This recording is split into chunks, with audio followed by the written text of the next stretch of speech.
The following is a special presentation of TNN Motorsports.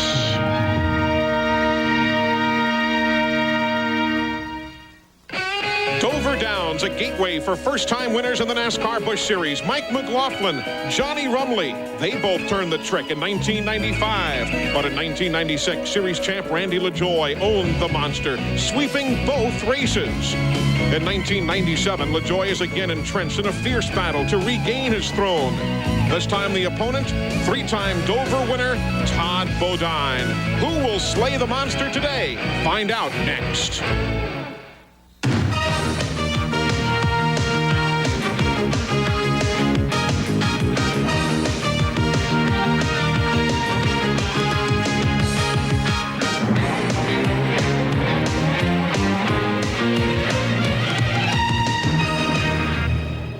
Over the years, 11 drivers have won their first NASCAR Busch Series race at that racetrack, Dover Downs International Speedway in Delaware. But today on TNN Motorsports, it's two of the veterans battling for the championship who have our attention. That's exactly right. And Todd Bodine, who is currently leading the NASCAR Busch Grand National point standings, will start 8th today. The last time he won here was in 1993. He has a very slim 9-point lead over this man who will start 9th today, Randy LaJoie, the current series champion. Now, LaJoie, as Eli already told you, won the last 2 times here. He always runs great here. This should be one heck of a battle to see who can come out on the top of the point standings after this race today. Why is that so important? Because this is the halfway point of the season. Gatorade pays the leader after today's race a $10,000 bonus, Eli. Why don't we take a look at exactly how the point standings line up? Here's the 9-point deficit that Glenn was telling you about. Third place team, Jeff Gordon, they're no longer on the series. We'll talk more about that. And Phil Parsons right behind, a very, very tight battle. Welcome to Dover, Delaware. I'm Eli Gold, joined by Darrell Waltrip and Dr. Dick Berggren today. Halfway point on the 1997 NASCAR Busch Series schedule. But Darrell Waltrip, I don't know if folks are talking schedule this weekend as much as they are the racetrack. Boy, it's been tough getting a hold of this place today. Listen, this baby has lived up to its nickname, White Lightning. When we got here, it was as white as snow. There was no rubber on the track whatsoever. That correlated into a lot of cars crashing, spinning out during qualifying. Neither series was immune. The Winston Cup cars got into trouble. So did the Busch cars. You can see the black that's on the track there now. That rubber has been laid down. The track's a little better. But before it got on the track, it was all up against the wall, those black marks were. So it's going to be a tough day for everybody. And Dick Berggren, it's really been getting everybody's attention, veterans and rookie alike. Indeed, the issue here has been one of grip and wear. As far as grip is concerned, the drivers who have hit the wall have said they've had no warning, no notice. All of a sudden, the car is just gone, and boom, in it goes. The other issue, the other question, tire wear. The crews have tried to set the cars up so the tires will last longer. Why? Because this place is exceptionally abrasive. It will take a fast driver to win this afternoon, but also a smart driver, one who can keep the fenders on his car and the tires under it in good condition. Well, the fastest of the fast this weekend for the NASCAR Busch Series is wily veteran Dick Trickle. He's on the pole. Let's get his thoughts. Eli, Dick Trickle scored his first career Busch pole and his first ever Busch start, but he had to wait 13 seasons to score his first win. Dick, you're going for the win from the pole, but the bigger concern is tires today. Do you play the rabbit or do you let the race come to you? Well, you got to know when to hold and when to fold, and in the early part of the race, it's going to grind the tires pretty good because of this cement not having a lot of rubber in it. But as the day goes on, we should be able to get 10 and 15 and 20 laps more on the tires. And we run this every year. The track gets cleaned off and it's abrasive. If they want to run too hard, and if I feel I got to push my car too hard, I'm going to find a place to ride. Because the Duraplu people like it when you get in that winner's circle, and of course that's the end result. Well, that's the end result. His best finish here is a 4th. He hopes to top that today. Now let's go down pit road to Chad Little. Well, thank you, Matt. Hello, everybody. I'm down here with a man whose car did jump away from him in a big way. Hermie Sadler, you've run really well here in the past. In fact, 5 top 10 finishes in the last 5 times here. But first of all, are you all right? And what can you do? First laps in this car as a backup car. How is the car, and can you come to the front? Well, I do like Dover. As far as yesterday, the car has been awesome in practice. We had the fastest times, and I think we're the fastest car to turn 4 in qualifying. We just didn't make it back around. But it's the same car we ran at Charlotte here. It ran good at Charlotte, and hadn't made a lap today, but I'm confident that my guys have put the same setup under this car as we had yesterday, and We got 200 laps to try to get this thing to the front, but I'm a little sore, but I want to let everybody know that I'm okay and, just happy to be able to race today. Well, good luck, Hermie. Let's go up to you, Eli. All right, Chad, thank you. We are under threatening skies, but a good crowd is on hand, and we're certainly tickled you're with us as well. The GM Goodwrench Delco Battery 200 from Dover, Delaware, next. TNN Motorsports live coverage of the GM Goodwrench Delco Battery 200 is brought to you by Haviland Formula 3 Motor Oil. Add more life to your car. By the more than 1,550 AutoZone stores across America. AutoZone, the best parts in auto parts. And by Splitfire. Enter the performance zone with Splitfire Performance V spark plugs. As we welcome you back now to the Monster Mile, Dover Downs International Speedway. Field begins to roll. Let's take a look at the Splitfire starting grid, brought to you by Splitfire.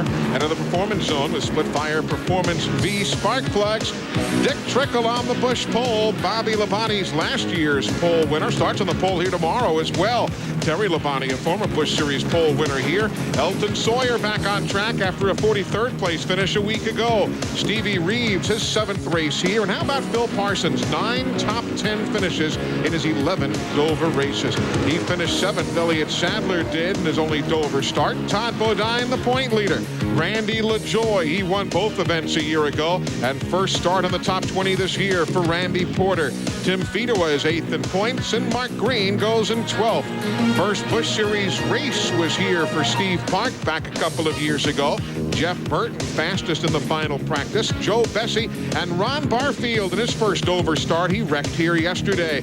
Buckshot Jones, 7 top 10s this year. He was 6th a week ago. And Dale Jarrett, his 19th Busch Series start here.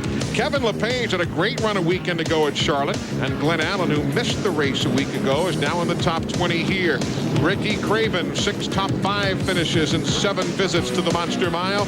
And Mike McLaughlin, the Loudon winner. Jason Keller, he was 8th at Charlotte, joining Shane Hall. Row 13, Greg Saxon, Jeff Kroll. Mike Dillon and Tracy Leslie in row number 14.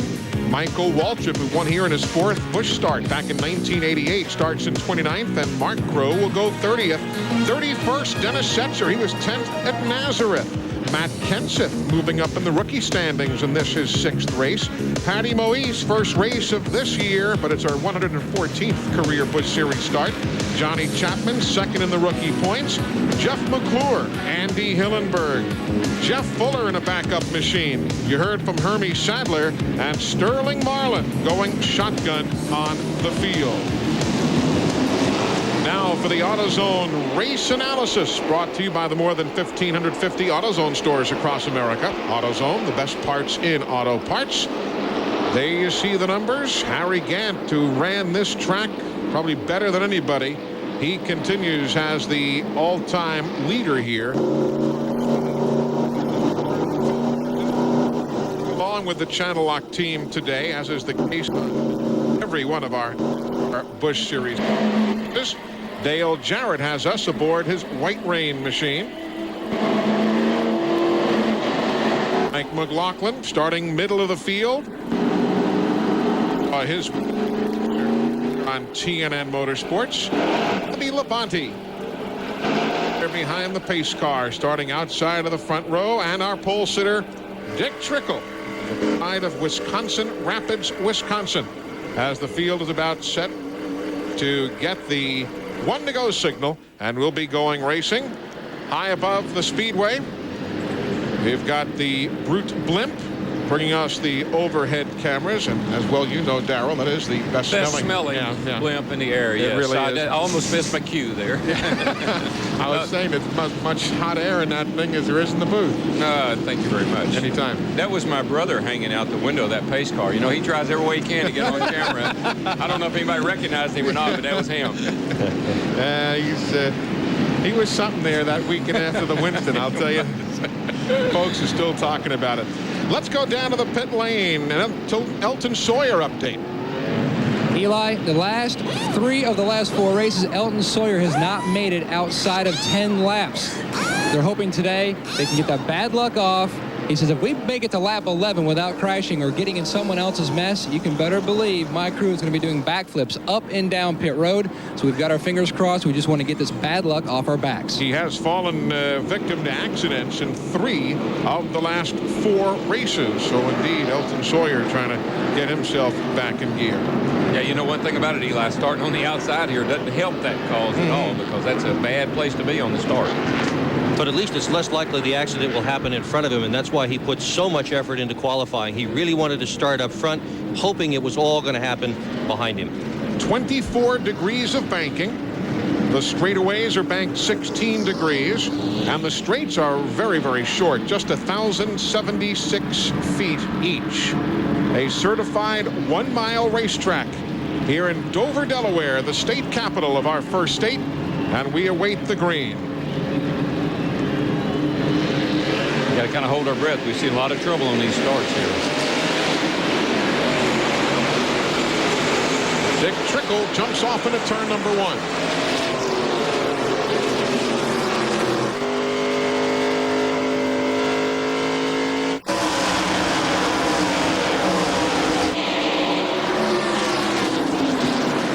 Nice clean start for everybody so far.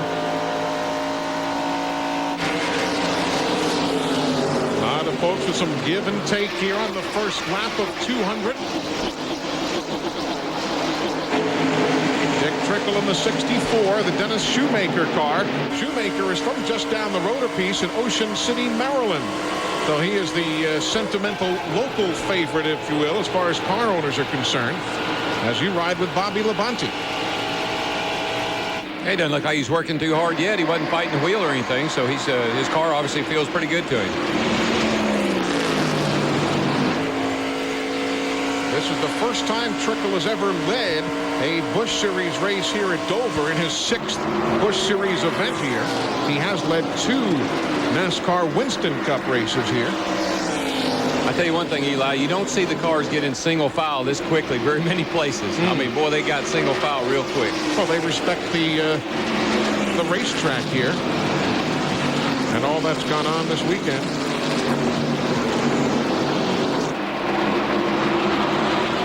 Trickle's crew was hoping that they were going to be able to talk him into cooling it at the very beginning. I asked him this morning, I said, how about it? How good are you at taking it easy? And he wrinkled his forehead and looked at me straight in the eye and said, what do you mean take it easy? What does that mean? Yeah, he doesn't know what that means. Let's go back to 5th, 6th, and 7th spot right now. You're riding with Phil Parsons. Stevie Reeves right behind him in the 6th spot. There's a better look at the battle from outside the speedway, or actually inside, if you will. Phil Parsons, Stevie Reeves, Elliott Sadler right behind. Trouble in turn number 3. Spinning around, the Crows have had a tough weekend. That's Jeff Crow, and here comes Dennis Setzer, Patty Moise in the 14. Caution on the speedway. It comes out at lap number 5. Tough break. Nowhere for Patty Moise to go as Carl Simmons shows the caution. That was a Kyle Petty backup car, that number 14 Pure Silk entry. That was one of Kyle's number 49 NWO cars last week at Charlotte. And we'll take another look, guys, and let's see if we can tell exactly what started the problems. Yeah, we get a tap in the back end here on the 90. The 56 hits the 99 in the back end. 99 saved it nicely. Yeah, he did. And everybody looks like they're going to make it through here. He spins around, round, but the problem is he's going to come back down. Right here is Patty right in the middle of the track, and he's going to come right down in front of her. Well, Sachs just got by there, didn't he? Everybody 45 did a really good job. There's a car down in Dillon, and there goes Michael, and they're all getting by pretty good here, but Dennis spun to avoid, and here came Patty. Yeah, and actually Patty could have missed it too if Dennis hadn't been underneath of her spinning. So unfortunate for her. So caution for the first time here this afternoon. We are 6 laps complete now of the 200 in the Goodwrench Delco 200. Brought to you by Gladiator and Universal Luxury Vans, the official vans of tracks, teams, and drivers throughout the NASCAR world. Call 1-800-445-2825 for a dealer near you. Back with you here at the Monster Mile, Dover Downs International Speedway. We are working the first caution flag of the day. as the cars of Jeff Crow, Dennis Setzer, and Patty Moise got together in turns 3 and 4 on the 5th lap. Meanwhile, at the other end of the field up front, Glenn Jarrett, what are they saying out of the Dick Trickle pits? Everybody happy here in the first few laps? Well, not as happy as they could be, Eli. Dick says the car is just a little bit loose in the middle of the turns. He doesn't think he can hold Bobby Labonte off much longer. He doesn't want to race anybody real hard at this point in the race this early. So he told his spotter that if I let the 44 go, find me a place to get back in line real quickly. As we've already alluded to, if you get up in that high groove, they'll pass you by one right after another. We could see him go from 1st to 15th in no time. So he won't hold Bobby up. He's going to let him go if he can, but he's looking for a hole to get into.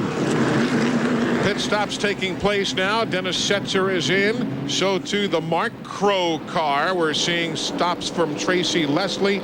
The Jeff McClure entry is also in, but Chad Little looks as though Patty Moise's day is done. Yeah, Eli, I'm down here with Patty right now, and of course she's very upset and looking at the replay on the monitor right now. Patty, can you tell us what happened? Walk us through it.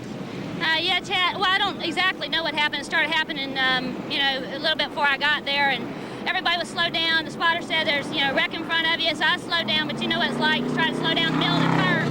You can only do it so, you know, so quickly. So I bumped the 43, who was already sort of, you know, he was trying to get on the brakes hard too in the middle of the turn, and it spun him.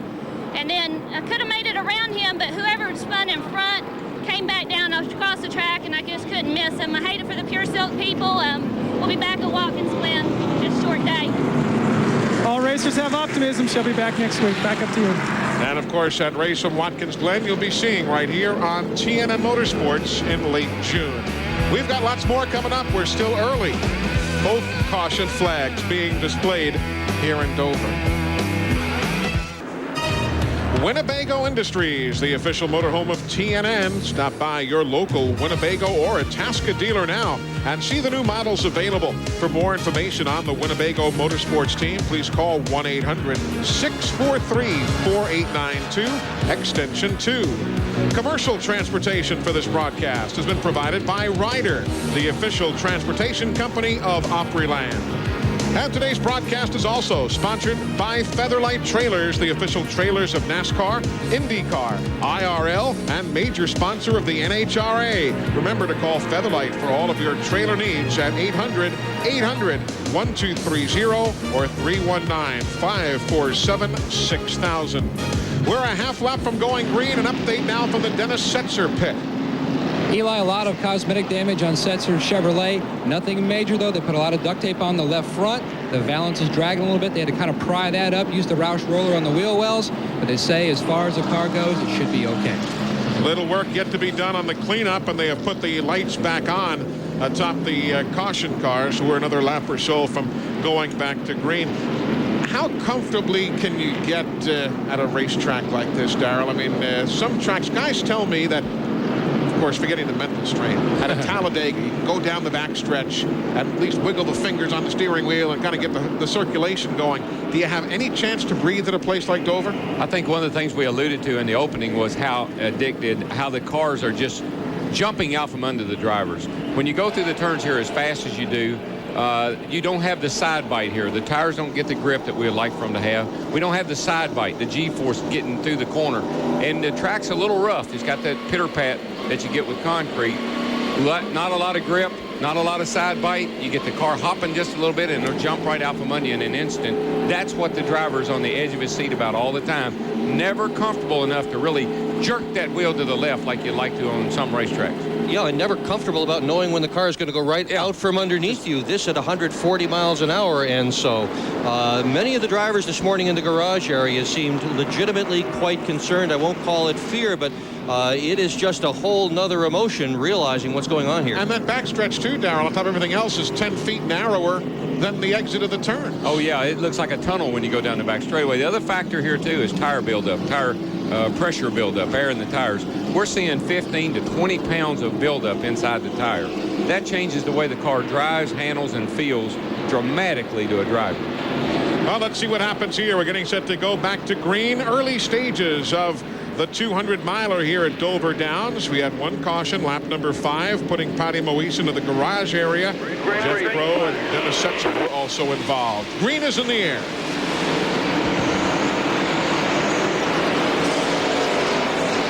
If I was Dick Trickle, I'd think twice about letting anybody get by me right now, because you could end up running 40th if you get on that outside. Dick Trickle in the 64, Bobby Labonte in the 44, Terry Labonte in the 5. You can see that Bobby really closes the gap on Trickle right in the middle of the corner. So Trickle had it figured out pretty good. He knew where he was hurting at, and Bobby took advantage of it. And now let's see if he can get back in line. And Trickle does. He just yanks that car back down in third spot. You don't want to be on the outside this early in the event.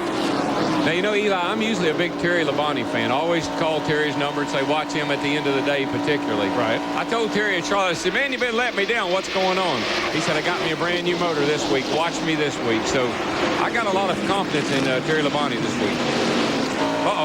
Sterling Marlin's got it in the fence right here off turn 4. Sterling Marlin, who takes over this weekend as the driver du jour for the James Finch Racing Team. Next stop at South Boston, Dale Shaw, the great Busch North Series racer, will be back behind the wheel. But Sterling, who's had more than his share of problems this weekend, is off the pace. But we stay under green. Yeah, he crashed a car in practice, and that was a backup car, and now he's got that one up in the wall. So having a bad weekend for James Finch. Matt Yoakum, what happened? Eli, a report from Sterling, he thinks he cut a tire down. He said it just happened so fast that he thinks it's a tire. He had almost no time at all in that car to practice. As you ride with Phil Parsons now in the 5th spot. I just can't reiterate enough about how quickly things happen to you here that you really and truly hear the driver say, I don't know what happened. The things just jump out from under you. They jump in the fence. They jump sideways. There's a lot of movement in the cars here that we don't get anywhere else because of the concrete surface. Even more so than Bristol? Even more so because we're going so much faster. Here you're just going 100 and probably 60 miles an hour, 70 maybe into the turns, and that things happen quickly. There you see Stevie Reeves ahead of Elliott Sadler. They're running 6th and 7th. And right behind them now, there you see Todd Bodine and Randy LaJoie. Remember again, there's a $10,000 bonus on the line for the point leader in the series. After today's race, this is the 15th of 30 events in 1997. That in its own right is remarkable. We're halfway through this season. Yeah, we really are. And it's starting to take its toll on these guys, too. They've really been working hard. They travel all over the place. They travel more than we do, I think. Randy LaJoie's crew chief Steve Bird said to me yesterday, I said, what have you done since last year when that car won both races? He said, we ain't even dusted it off. And sitting in a corner just waiting for today. Yeah. Todd Bodine has won 3 times here at Dover. That's more than anybody else, even more than Darrell, who won twice here. Yeah, I used to have a lot of fun here when it was asphalt. I ain't had much fun since they put that concrete down. Darrell winning twice in the NASCAR Busch Series, twice in NASCAR Winston Cup as we watch this ongoing battle for the series championship at Midway. 8th and 9th this afternoon. Glenn Jarrett, want to jump in? Yeah, I got a question for Darrell. Eli, it's awfully loud down there. I hope you can hear me. Darrell, we're clocking the leader, Bobby Labonte. We're getting lap times of about 24.3, 24.4. That's only a couple tenths slower than he qualified. The racetrack looks to be a little quicker this morning than it was yesterday afternoon. Glenn, you could be right. Talking to the Goodyear engineers, there's a lot of concern about tire wear, but the Goodyear engineers told me that if you want to race good here, we brought the right tire. If you want to qualify good here, we brought the wrong tire. They're very, very confident that this is going to be a tire that will be very consistent and give you long runs and consistent speeds. You're looking at 6th place on back right now on the screen as that battle continues.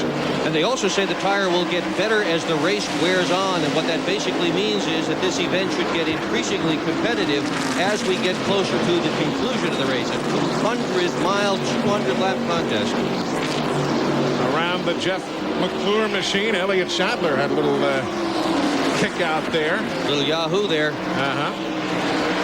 Sterling Marlin's going to the garage if you're just joining us, joining Patty Moise as the 2 retirees here this afternoon. We talked about Bodine having won here 3 times. All 3 of those wins happened when this racetrack was asphalt. He has not yet won on the concrete and said this week, so far I haven't got the concrete figured out. Yeah, but he also has 13 top 10 finishes in 14 races this year, so that team will figure it. Boy, you get on one of those rolls, you're awfully tough to beat. Yeah, I think it's only fair to realize that we can talk about records here all we want to, but everything about this place is different except the zip code. That's the only thing that stayed the same.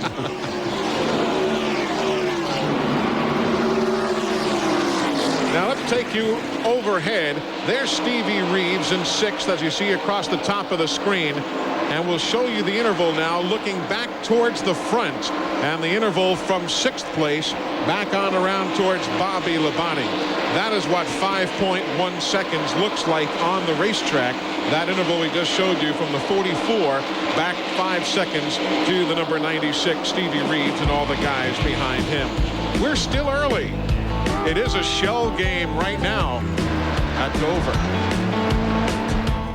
We are live with you at Dover Downs International Speedway. That is the race leader. Bobby Labonte took over the top spot at lap number 14. And now you see second place right behind them as the scramble is ongoing.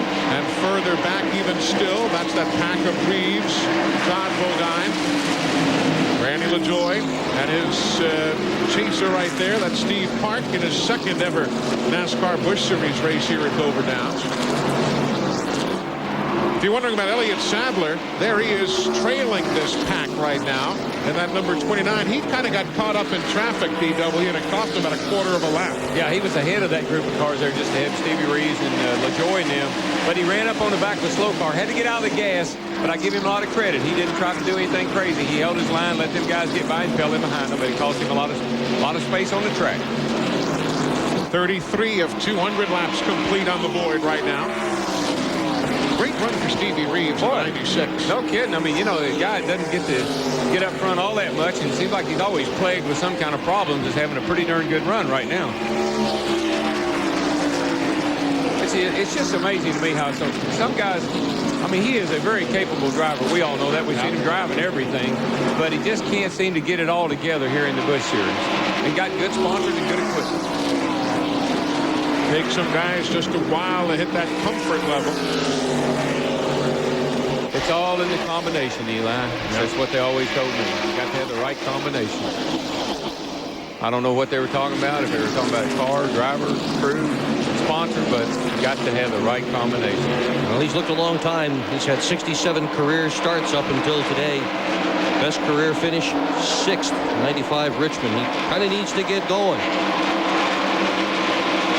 Those two leaving Steve Park right now. Another blue car in line. LaJoie is really, his car is starting to do just what, you know, you'd expect it to do. It's getting a little bit better every lap. He's starting to be able to cut it down off of turn 4 underneath people a little bit easier every lap. Well, both races here last year, he said that the racetrack came to him and they have set the car up for today's event, so that would happen as well. Watch him right here, Dick. He's going to come underneath. Well, there's a slow car in the way. Andy Hillenberg in the 25 to the outside. He's all over the back of Reeves, and he's going to get him. You know, we've been bragging on LaJoie. Heck, he won here back in an old Busch North race in 1984. Yep. So, I mean, he's been winning here for over a decade. And in 85, he had a lap on the field at one of those events when he broke a hub and had to drop out. First time here, outside pole, finished 4th. He knows this place very well. How you get these northerners up this way? They say it must be the air or something. They perform much better. Above expectations in a lot of cases. Above the Mason-Dixon line. Yeah. You know something, in all seriousness, though, you take a look at the heavy northeastern element to the NASCAR Busch Series now, with a great learning ground of the modifieds. They say if you can drive a modified, you can step into most anything else, and it's really showing. I would think that once you've driven a modified, getting in a Busch car or a car with a body on it would be a piece of cake. Further back behind this pack, Jeff Burton beginning to rumble right now. He's in the number 9 right there, the 88 LePage. Both of those guys going by Todd Bodine right now is backsliding just a bit. Burton coming in off the concrete win at Bristol, Tennessee, and not just concrete in performance, but concrete of racetrack as well, as we have here. And this is the same car he won with there. This is called Old Faithful. He run it at Richmond, Darlington, Texas, Bristol. It has led every single race it has been in up until today. And the way Burton is running, going to add today to that list as well. Around Stevie Reeves right there. What's the deal with these concrete tracks, Darrell, as far as, if you will, a so so-called concrete car? Is it a different ride height or something? No, it's all in the rigidity of the frame. People have found that for the car to work well on these concrete tracks, the concrete is so mean, it's got all that chatter in it, that you've got to have a stronger chassis. So everybody's going in and redoing and redesigning the chassis, not so much from geometry, but just from pure and simple strength, so that you can handle the tires and the springs shocks that it takes to run on these concrete racetracks. And there really is. I have a concrete car. This is my first effort at making a concrete car, and it's much better than cars I've had before. Interesting. Stevie Reeves has backslid. There you see him. He's now into 10th spot. Matt, what's going on there? Just got caught up in traffic or what? That's totally correct, Eli. The biggest thing, though, for Stevie Reeves this year has been his new crew chief, John Byrosh. They both come from an open-wheel background. He says, Stevie and I can both talk the same language. Stevie says, well, you know, when I'm at a dirt track and I go in and the right rear feels like this, he goes, I know exactly how to fix that. So they're both from an open-wheel background, and Stevie says our communication is great, and look for good things from us this year. We got our first pole 2 years ago on the cement at Bristol. We're hoping for a good run today because we've got a Roush motor. Things are really looking up. Meanwhile, as you see Reeves there, let's go closer to the front because the battle is beginning to really heat up. Bobby Labonte in the 44. His comfortable lead over brother Terry has now evaporated to that spread you see on your screen. What's cooking, Glenn? What are they saying? Well, they're watching the clock, Eli, and the lap times have fallen off a full second since about 20 to 25 laps ago. They're very concerned about tire wear. I asked Bobby's crew chief, Bryant Frazier, when they would come in. We're on lap 45 right now. He said they're going to try to go to about lap 60, and then he turned back to me. He says, or whenever Bobby says he's got to come in. So they're concerned about tire wear. We can look for pit stops if they stay green, like I said, somewhere around lap 60. Eli, we were up here testing a couple of weeks ago. The track was very abrasive then. Same tire, 30 laps. That's all you can run. You're into the cords. So that's improved considerably. But this first series of pit stops will probably come a little early just so guys can check tire wear and see how far they really can go, because this is the first time they've been out here for this long. Right now, 47 laps on the board of the 200 in today's Goodwrench Delco Battery 200. Just the start of a busy weekend. We're here tomorrow at noon as well. TNN Motorsports live coverage of the GM Goodwrench Delco Battery 200 is brought to you by Napa Auto Parts. At Napa, we keep America running. Back with you at the Monster Mile. We are under caution. No incident to concern yourselves with. But at lap number 50, NASCAR has decided to let the teams come in and take a look at tire wear. And they're basically following up on all we've been talking about here this afternoon. Yeah, I really applaud that call, because these guys have not been out on the racetrack for this many consecutive green flag laps. And we do know that tire wear is a factor here at this racetrack until we get a lot of rubber down. So this is the right thing to do, and I'm really glad that they did it. By the way, you see that track inside the big track? If you've never seen Dover Downs, that's a harness race track that operates here throughout the course of the year. And on the left of the screen there, those buildings you see are the enclosed horse racing grandstands, and then a casino that has been built here, now a couple of years old, at Dover Downs as part of the entertainment complex here in the state capital of Delaware. Glenn Jarrett, Bobby Labonte coming your way. And he brings that Pontiac to a stop here. This will be 4 tires and fuel only. They told me that they will not make any adjustments whatsoever. And what we want to do is, as soon as they get those right side tires over here, we're going to take a look at them. Right now, Chad Little's in Terry Labonte's pit. Yeah, I'm right down here next to Bobby looking at Terry's, and they're also doing 4 tires. I don't see a chassis adjustment going on, but let's go down to Matt and see what you see. An update on Todd Bodine. His car was loose. They put a rubber in the right rear tires and fuels. Let's go to Glenn Jarrett. They quickly opened Terry Labonte's hood. I can't see what they're looking at. Looks like there might be a small oil leak. They see some fumes coming out. They're looking for something, but it's really hard to tell right now. Doesn't seem to be a big panic. They're closing the hood and taking right off, but they lost a lot of track position. That's the patriarch of the family going back behind the car there, Bob Labonte. That's the pin out. I guess they're going to come back in probably. Yeah, there you see on the center pin on the hood. But all of these stops taking place at lap number 51. Now at lap 52, the cars that were a lap or more down will be coming in. There you see them entering for their pit stop as called for by NASCAR. When we come back, we'll get an update on the tire wear from the fellows down on the pit lane, and we'll be going back green. Live on TNN Motorsports. We're coming right back.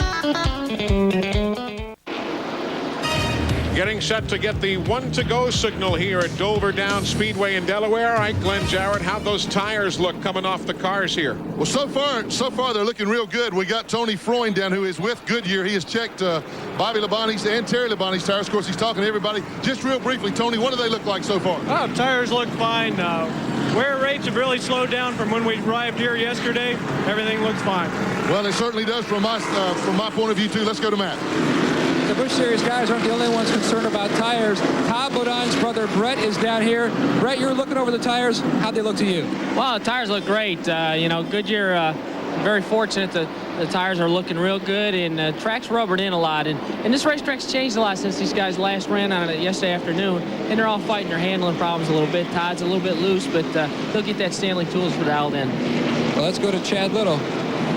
Okay, I'm down here in Terry Labonte's pit with crew chief Bob Labonte, and it appears what happened is they had a plug wire fall off about the last 15 laps of green. They desperately needed this caution. They jumped in there.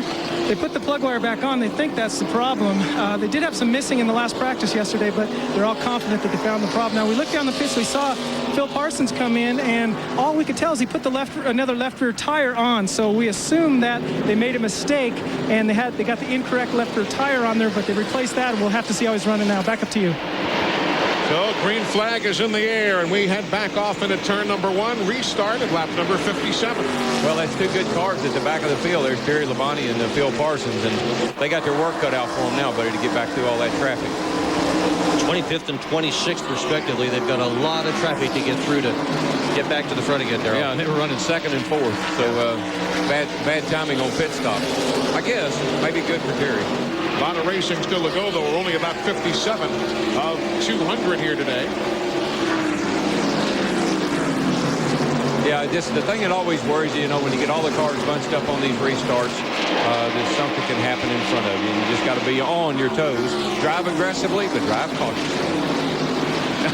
Sounds like a spotter, doesn't it? Yeah. There's Dick Trickle in the 64. He was the Busch pole sitter with whom we are riding now. Dick is in 6th position. Yesterday, for sure, nobody was able to do anything with Dick Trickle. And that doesn't surprise you. You take a guy with all the knowledge and experience he has and come to a racetrack that's got a bad surface and the cars are all over the place, and he's out there just cool, calm, smoking his cigarette, drinking a cup of coffee, and sitting on the pole. Another day at the office. Man, is something. Ron Barfield there in the 94. Randy Porter in that green and white uniforms entry right there in the middle of your screen. Matt Kenseth in the 17. Tim Fedor in the 33. We're looking there at 12th, 13th, 14th, and 15th. And there's problems off the number 2 corner. Yeah. Mark Green found the wall, but he continues on. We remain under Green. He got just a little touch from the rear there. He got up out of the groove, got a little touch in the rear. He did a great job of hanging on to her. I don't think he hit the wall, actually. Them Owensboro boys, they can get out of control and get it back better than anybody I ever saw. There goes Dale Jarrett now in the 32 to the inside of Jeff Fuller. Fuller's had a tough time the last couple of weeks. He crashed at Charlotte, crashed the week before that, and he had a real hard crash here in one of the early practice sessions. 3 cars in 3 tries. Jarrett now running in 10th spot in the White Rain entry. Yeah, it seems to be feast or famine for him. Either runs really good, got a shot at the win, or else he's in the wall. Dale Jarrett has Jack Roush power under the hood of the car this week. I was just going to say that. He's got Roush power, and he's got Bobby Leslie from Jack Roush's organization here taking care of that engine. Got trouble down the front, guys. Main straightaway. That's another problem for the Crows. Jeff Caution will be out when you get here. Caution on the speedway. Caution will be out when you get here. And the caution, third of the day, coming out at lap number 63. I can't tell you how close that came to being a huge disaster.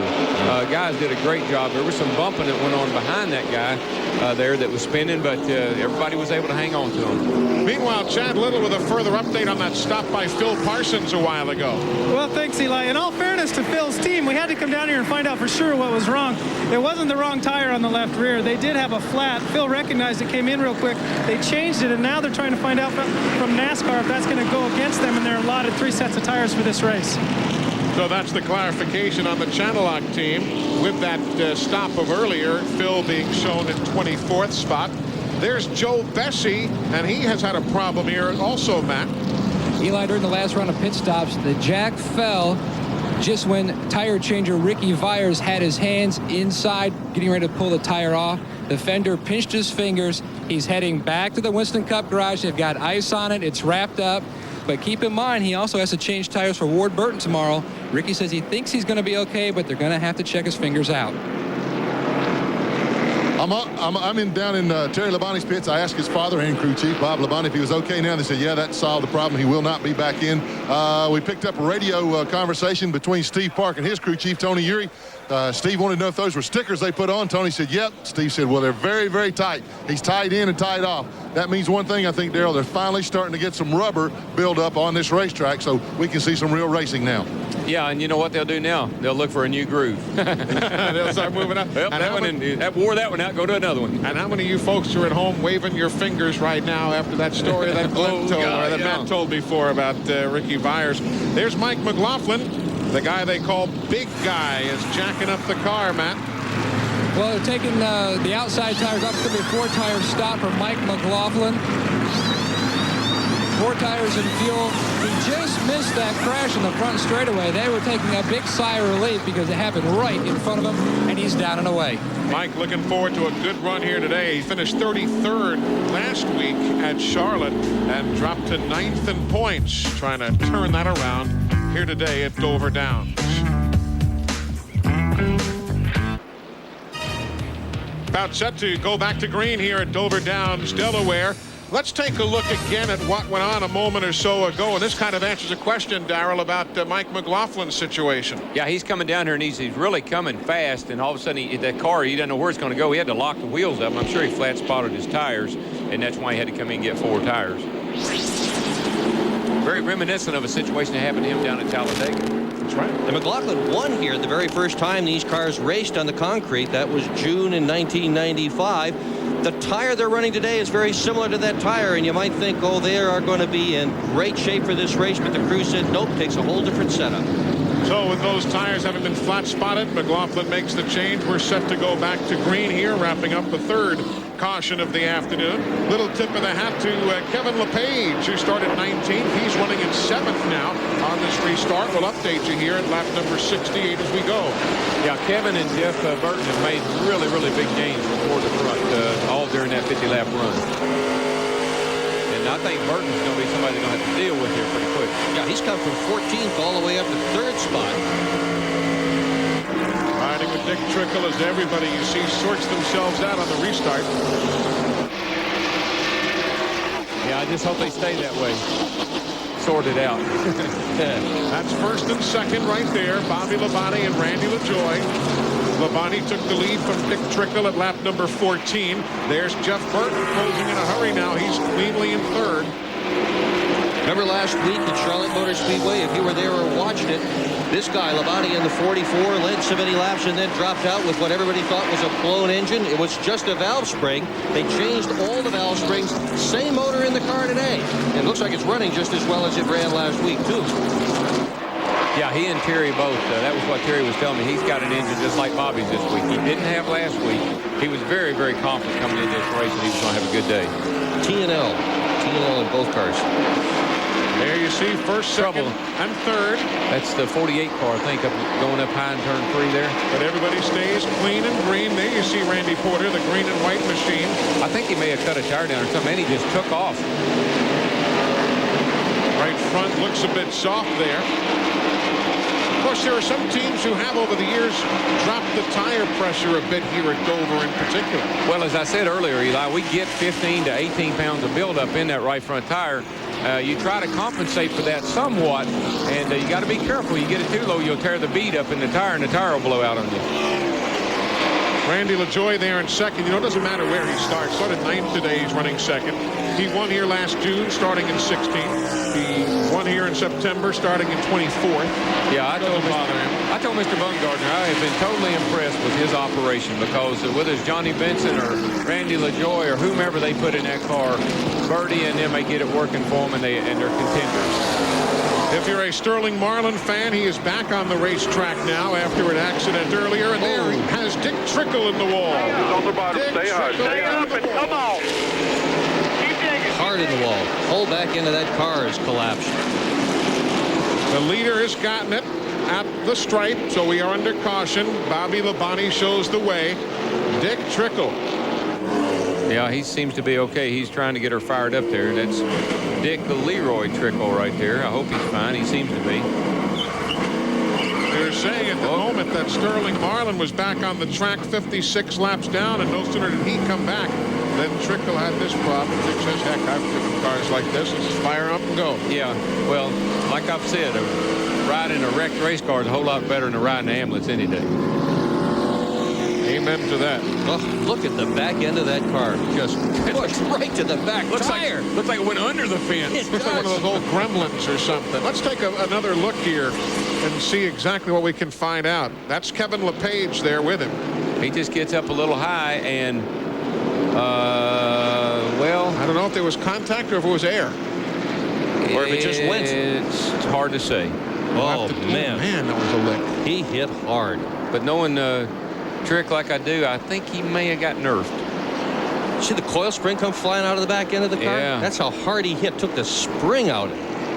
But you also notice no fuel, no problems in that regard. And that's most important. No fire.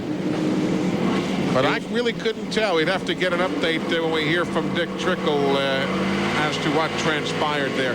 Glenn Jarrett's on the pit lane. Guys, I just asked his crew chief, Brian Schaefer, if Dick said if the 88 car got into him. He said, yes, definitely. He did nudge him just a little bit, so that helped him along there. So what we could see there was pretty much kind of what I thought. It was really hard to tell, but Brian said, yeah, that LePage did get into him just a bit. And there you see NASCAR officials and some media members beginning to check things out. That's the way racing happens. Quick at Dover. Good crowd on hand here for the Saturday activities. The NASCAR Busch Series leading up to tomorrow's Miller 500 for the NASCAR Winston Cup teams. Here again, a look from Dick Trickle's in-car at the spin.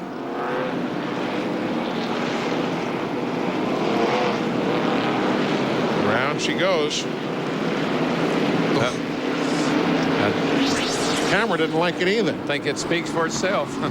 Chad Little, give us an update. Doesn't look pretty. Well, we're down here in the garage with the dejected Dick Trickle, and obviously you can see the wreck. It was pretty bad. Dick, can you tell us what happened and if you're okay? Well, you know, we were just riding there, trying to save our tires after 50 laps. Goodyear said our tires look the best of anybody's because we're really trying to hold our tires because I knew the end of a run was going to be troublesome. And we're just riding along there, finding a spot that nobody wanted to push. Got a little tap in the 88 car coming off of 2, and that's all it takes here, you know. It does, just take a little tap. Are you all right? Yeah, I'm pretty good. You know, I hit the ball pretty hard, as you see here, but no, I'm fine. It's just a shame because we had, we could have possibly won the race and for sure a good top 3 car here, and here it is, bumper to bumper damage, and pretty early in the race for something like that to happen.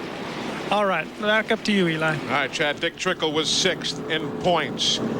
Now it's time for our Big A driver of the race. It is that gentleman, driver of the Channel Lock car. After a couple of seasons of frustration, Phil Parsons and the Channel Lock team are looking strong in 97. 10 top 10 finishes and 14 races. Sure, they want to win, but they also look at the big picture. I tell people it's too early to think about points, but it's not too early to chase points. I mean, we've from December 1st on, we've thought about points. and have concentrated on ways to try to, get all the points we can get. Now, that doesn't mean that we're not trying to win races. That's our primary goal, is to win races. Phil Parsons having himself a 1997 season that, heck, who knows, could yield a title because he's been so consistent. I tell you, I've been totally impressed with Phil, his concentration and his dedication this year to what he's out doing, trying to win this championship. He has never run so well. He's never driven better, and he's got a great team. And I'll tell you, I've been a big fan of his all year long because he's been very impressive all year long. I don't know, I've said it before too, but he's also had some good luck on his side. He's missing accidents this year that he was slap in the middle of a year ago. You got it. They used to say he needed glasses. Yeah, they said sometimes they needed close-up glasses, sometimes far away. They don't say that anymore. No. He has done an absolutely wonderful job of avoiding the problems here. We're set to go back to green. There you see Phil settling in line right now. I think just to follow up on that, there's a lot of guys out there that need glasses if you go by that. We could open up an optometrist office here and have them thrive. I'm sure the trickle by LePage is set right now. Pace car is pulling down the pit lane, and Bobby Labonte, who took the lead at lap number 14, leads them back to the stripe here at lap number 79. It'll be interesting to see if Labonte can win this thing today. He started at Dover 9 times prior today. Never won. He led the most laps in this race in 96. He's finished 2nd, 3rd, 5th here. Never won in the Cup here either. Well, I tell you, a guy that was really hanging it out there, trying to get a lap back was Buckshot. He was up on the outside there, dirt tracking off of turn 2 and 4, but that didn't pay off. And he was confident coming in. Buckshot was. He had the car here that he won with at Milwaukee a year ago, and he said, well, maybe there's something left in that car, but couldn't quite keep in line and get back on the lead lap. So there are the front two. And if you're just joining us, Dick Trickle led the first 13 laps. Then Bobby Labonte, who fields a challenge now from Randy LaJoie. Got him. Turn 1. Here comes the 9 as well. That's Jeff Burton we were talking about before. Boy, he squeezed that thing in there. I'm telling you right now, good thing Bobby Labonte cut him a little slack. And Elton Sawyer in the 38. There you see him moving to the inside of Bobby Labonte. And Kevin LePage in the 88, all getting inside of Bobby Labonte. Matt Yoakum is down in Kevin LePage's pit. An update on Kevin's side of the story with the Dick Trickle accident. He said that Dick kind of pushed up, so he started to go on the inside, then Dick came back down, and they made contact, and then Dick went around. Their bigger problem could be a vibration. They said the car was vibrating very bad after the pit stops. Now it's gotten a little bit better. They thought it might have been a lug nut. Now they think it's a wheel weight. We're going to have to wait and see what it is when it's out next at lap 100. Well, there's always two sides to every story, and maybe Trick got a little loose, or maybe had to squeeze up out of the throttle, or maybe. We never know. You got to give a guy a little bit of room when you're racing this close together. Look at LaJoie out there in the lead, running so well. Never led here at Dover until last year. He led 2 races last year and won them both. This will be the 3rd race that he has led in this series. If you're curious about Todd Bodine, there he is, along with Steve Park. They're battling for 6th and 7th now. Eli, Todd Bodine must have a whale of a pit crew because he kind of falls back once they go green, but every time they have a restart, he's right back up there in the top 5 or 6. So they're doing a great job for him in the pits, apparently. Steve Park had a mixed bag kind of week. As you see the pass now from Dale Jarrett's perspective. Park had a great test in a Winston Cup car at Pocono on Tuesday. On Wednesday, he lasted only 3 laps before he put that same car in the wall off at turn 1, and their test session was done. Well, that's the thing about rookie drivers. They're going to impress you, but they're going to depress you, too. Well, they kind of have to run into the wall once in a while to find out where the edge is, don't they, Darrell? Yeah, there's some of them that do that right away and learn quickly, and there's others that doesn't seem like it ever happens to them. So that is a factor, though. That is 6th, 7th, 8th, and 9th. Todd Bodine, Dale Jarrett, Steve Park, and Elliott Sadler. And again, LaJoie right now with a 21-point lead at the top of the standings. And the significance of that, if you're wondering why we're showing it to you on May the 31st, is because, again, this is the halfway point of the season. And the point leader after today's race will take home a $10,000 bonus from Gatorade. See if Steve Park can make the move around Jarrett for 6th. Got him. Up front, Randy LaJoie and Jeff Burton. There's the spread, 1st to 2nd. They come to the stripe to complete lap number 88. Just 12 laps shy of halfway here at the Monster Mile. Patty Moise, she's in the garage, done for the day. Dick Trickle also finished after his accident of moments ago. 4 caution flags thus far for a total of 21 laps. We're live on TNN Motorsports. And there's a look at your leader. TNN Motorsports live coverage of the GM Goodwrench Delco Battery 200 is brought to you by the more than 1,550 AutoZone stores across America. AutoZone, the best parts in auto parts. That is the battle for the lead as we welcome you back to Dover, Delaware. Eli Gold, Dick Berger, Darrell Waltrip, Glenn Jarrett, Matt Yoakum, Chad Little. We're all here, and we're certainly glad you are as well. Let's see if Jeff Burton can make the move. Yes, he can. He just he's been working on LaJoie lap after lap. He finally put enough heat on him that he gave way to him getting down in the first turn there. Jeff Burton, who won on the concrete track at Bristol Motor Speedway. Boy, look at Randy. He doesn't give up, does he? He's got that tenaciousness about him, and he's not going to give up. He's going to put the heat right back on him and say, buddy, you did it to me. I'm going to pay you back. Went inside of Andy Hillenberg in the number 25. That was the first lap Burton ever led here in Grand National Series. Right. Run 10 times until today. First time he's ever led a single lap. Finished as high as 2nd. I thought he might pull away from Randy, but boy, I'm telling you what, Randy is all over the back of him. And you know, you get just ever so slightly bit of draft here on this racetrack. The car in 2nd place can feel a little free air. Oh, here he goes, right back by. Took a little advantage when he slipped up the banking. You know what it looked like, Eli? Once Jeff got in front there, it looked like he was overdriving the car, really carrying it into the corner hard and getting it shoving up the racetrack. He'll run a much lower line when he's behind Randy. Look how different the racetrack looks now going into the corner as opposed to coming off. You'll see LaJoie go in, and when he does, the racetrack is almost completely white. Not much tire wear there, but watch as he comes out. You see how it gets darker and darker as he's coming out? Yeah, that's that side bite and that grip we were talking about that the cars will really put down after they run a while. Easy in, hard out. Yep, that's it. That looked like what Jeff was doing. The Burton there was really charging the corner, got his car going up the track, and then Randy was able to get back up under him.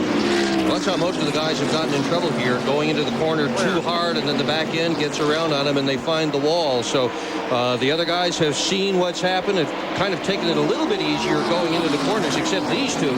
They don't seem to be taking it easy at all with the lead. No, but I tell you something that's happening right behind them. The 88 car, the 44 car, they're closing right up on their back bumper. Give him the page in the 88. Here you see his Monte Carlo. You, buddy, halfway. And they are at halfway now, halfway home in the GM Goodwrench Delco Battery 200. You know, you have to think about Randy LaJoie leading the points, wanting to win that halfway money that Winston's putting up, or Gatorade, I guess it is. Right. And here's another guy right behind him that just wants to win a race, just wants to win the race. He's out there not thinking points or anything else. So 2 contrasting tactics here, if you will. Of course, you got a guy like Randy LaJoie. He wants to win, points, championships, races, the whole deal. So I guess that's the kind of driver you really like to have in the car all the time. The page of that 88 is extremely strong. He had a great run last weekend at Charlotte Motor Speedway. Finished 2nd in the big 300-miler there. That was his best finish since Homestead when he was the winner some 14 races ago. There's the Stanley Tools mid-race report. Since 1843, Stanley has been helping people do things right. Average speed down just a tick because of the 4 cautions. And only Patty Melise and Dick Trickle are in the garage area. Bobby Labonte right in there as well. The front 4 are getting closer and closer together. Well, Goodyear promised us it was going to get more competitive as the race wore on, and that's exactly what's happening. We're seeing more passing, more lanes beginning to develop, and the drivers are figuring out what they have to do to get by each other. This thing could be really good as we get right toward the end.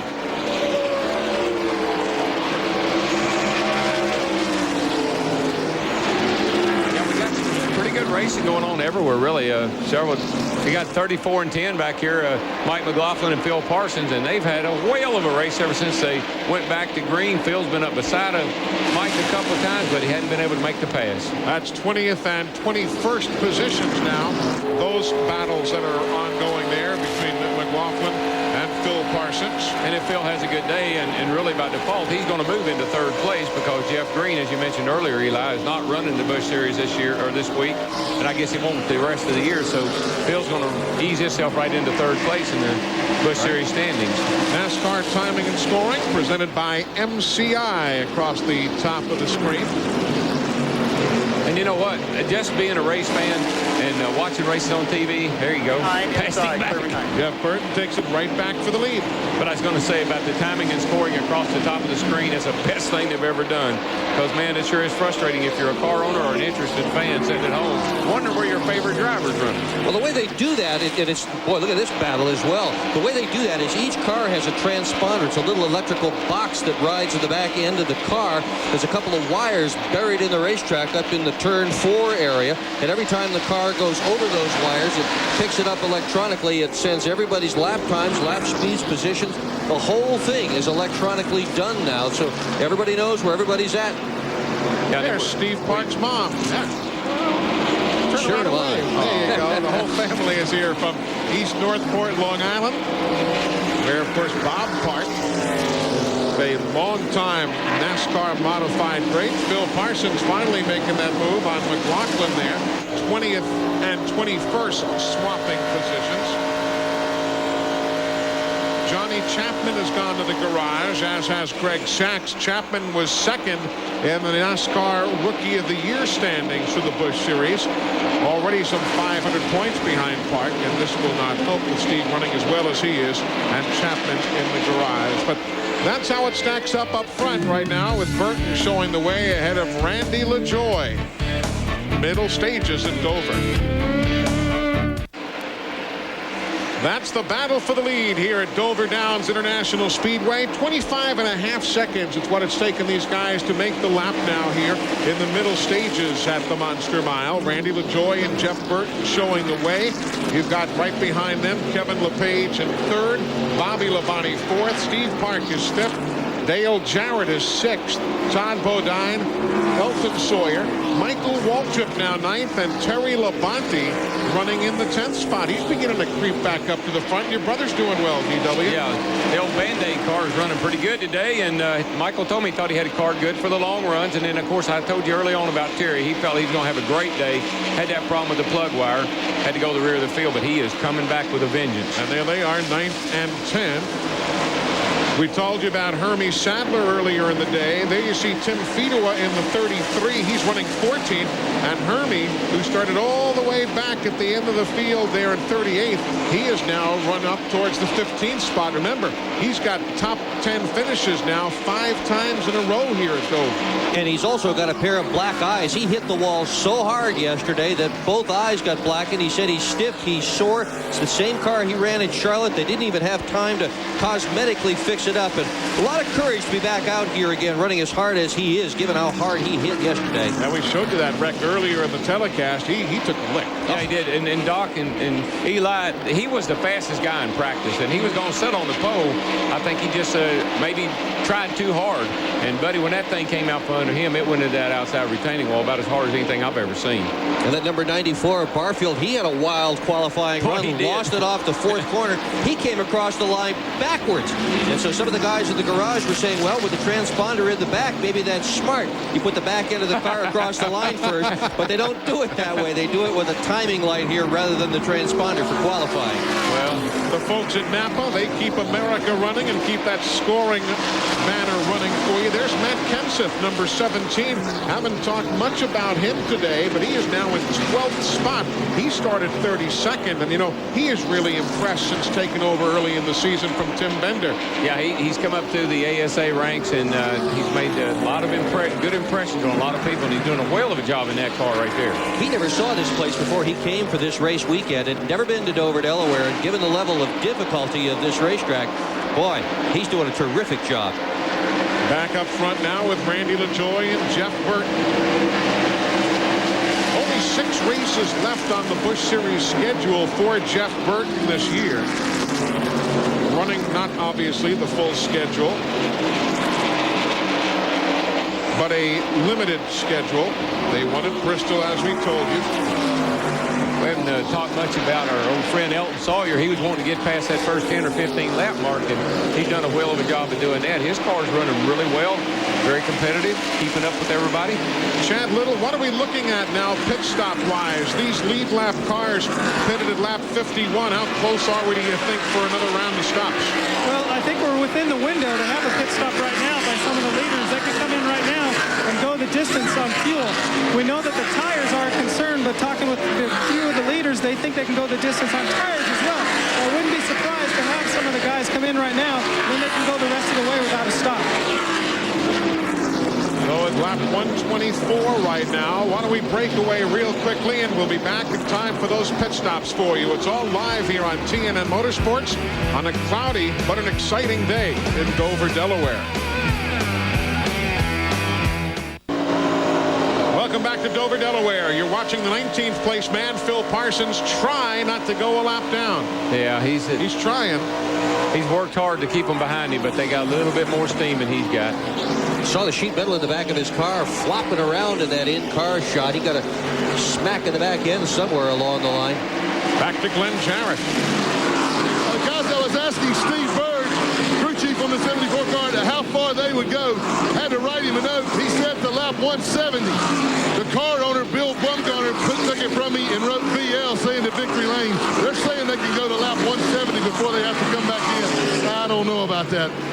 Well, you see the lead swapping around during the course of that dissertation there, so maybe that'll change their minds a bit. Yeah, I'm getting a little bit concerned, Eli, because the cars, like Phil, I watched him, and he was starting to pick up a good bit of push. The 74 looks like he might be fighting the thing just a little wee bit.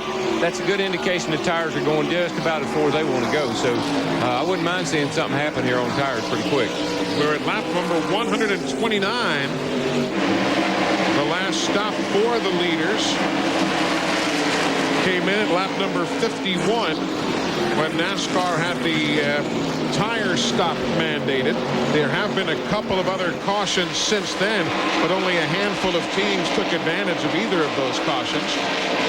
There's Elliott Sadler and Matt Kenseth battling there for 11th and 12th spot. A couple of the bright young stars of future Busch Series seasons. I've watched Elliott on and off most of the day. He's really driving a conservative race. When somebody gets up around him or he has to, he'll give way. He'll let the faster car go. And, you know, they said early in the interview there they just wanted to log miles today. Him and Sandy Jones are doing a good job of that. Elliott only had 3 top 10 finishes a year ago, but one of those came right here. He's one of those young guys that's not only fast, he is very, very smart. He really uses his head. He saves his race car. The way he develops his strategy behind the wheel, picks his line, he has got it all together. You're going to see an awful lot of this young man for many years to come. Yeah, watching him at Nazareth when the pressure was on at the end of the race, never cracked. Stayed right there solid and won the race. Let's see how Jeff Burton works traffic now, guys. That is he in the 9. He's the race leader. He's got Jason Keller in the car he calls Cat just ahead of him. Looks like the cat's been declawed there on the left front. Ricky Craven just took a pit stop. He has been off the pace today in relation to the way he ordinarily runs. Craven is usually among the leaders here at Dover. Not today. Well, traffic's allowing LaJoie to really tighten it up. What goes through your mind in a deal like this, DW?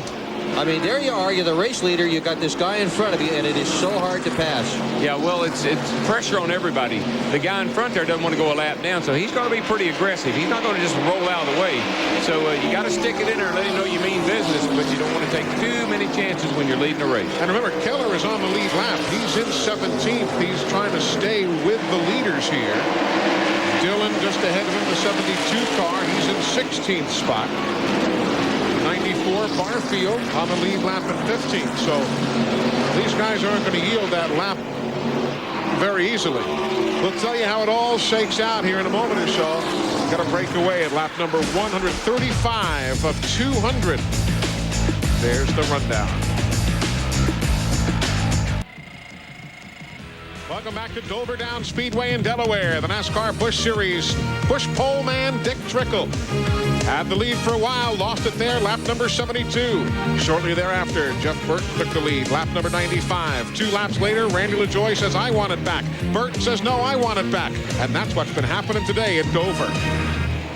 Lap 142 on the board right now, and there is the battle for the lead. Burton in the 9, LaJoie just underneath your logo there in the 74.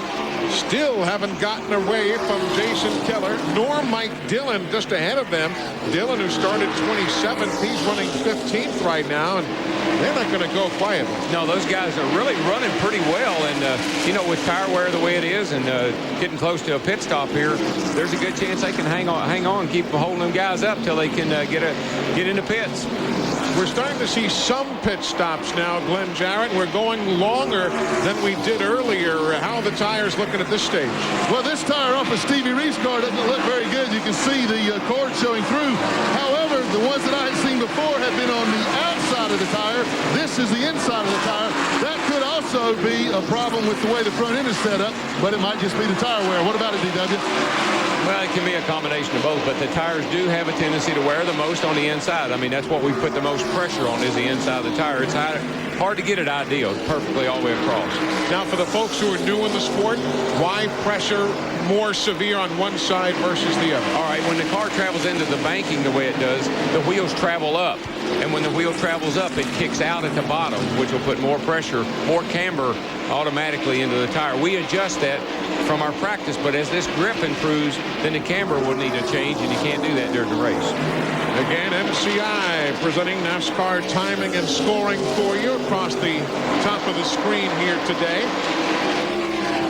Same thing tomorrow, as is the case of all of our NASCAR coverage. Coming up later today on TNN Motorsports, the NASCAR Craftsman Truck Series from New Hampshire International Speedway. Got a car up high in turn 3 and 4 down there.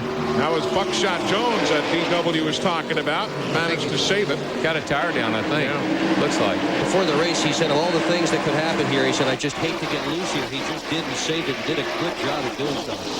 I think that right front tire looks mighty soft on that baby. It's gone. It's flat. Eli, just to follow up a little bit more, the Goodyear engineers, that's what we stop out here on pit road for all the time. They stick those tires outside edge, center, inside edge. We adjust the cambers according to the heat. And then at the end of the day, we look at the wear and make a final adjustment before the race starts. So you don't think you'll miss what happened to Buckshot Jones? We'll show you. See him there just shooting to the high side of the racetrack, and never does make any mark on the wall. No, he got it woed up just in time. He probably felt that tire was soft on him going into 3, and he got it woed up. I didn't want to bend that car, the one that won Milwaukee. There you see the leaders right now battling. Your 8th place man, you see on the screen, Jarrett, number 8 position. He's in to make his stop, and here comes Jeff Burton now. Jeff Burton says time to come in at lap number 150. Chad Little, it's all yours. Yeah, we're down here talking pit strategy with them, and they can go the distance now. They're comfortable with fuel and with tires. So I have a feeling this will be a routine 4-tire stop. Now, they thought about doing 2, but you just can't risk it right here at Dover. It'd be too risky. So they're going to go ahead and do 4 tires, and they'll finish this race out. Let's see how it goes. Boy, made a great move getting down into the pit. He came off the racetrack hot and heavy and got it right to the end of pit road in a hurry. He just went a lap down as well. LaJoie just went by him, but hey, LaJoie's going to have to come in and pit as well. Indeed, this is all cycling around. Behind this car now, Bobby Labonte's coming in. Kevin LePage is coming in. Matt Yoakum, you've got LePage. Well, Kevin LePage had been complaining that his car was bad pushing off the corner. They're going to adjust it with air pressure. It's a good time for them. He says his car is really fast. He says, let's just get back out there. But one thing, make sure you clean the windshield because I can barely see out the front. Glenn? Well, I'm down at Bobby Labonte's pits now. They've already got the right sides done. Again, it'll be 4 tires and fuel. That's all. I'm going to move down. Here comes Randy LaJoie, too. Bobby is down and away. We'll run down to LaJoie's pit. I'll see if I can beat him there. Up, he pulls in. And again, they expect no adjustments to the car.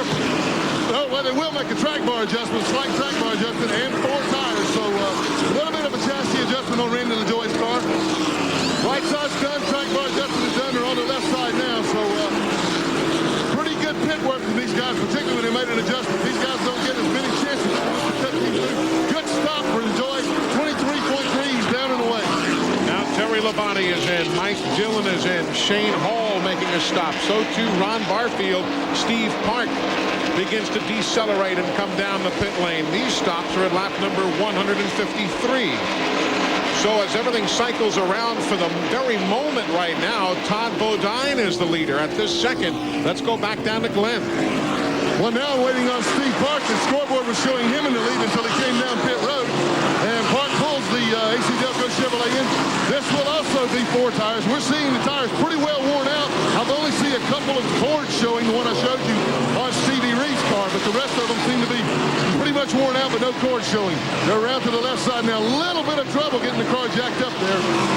Second place man Michael Waltrip is on the pit lane now, to the attention of the Band-Aid crew as Steve Park's boys get finished, led by Tony Uri.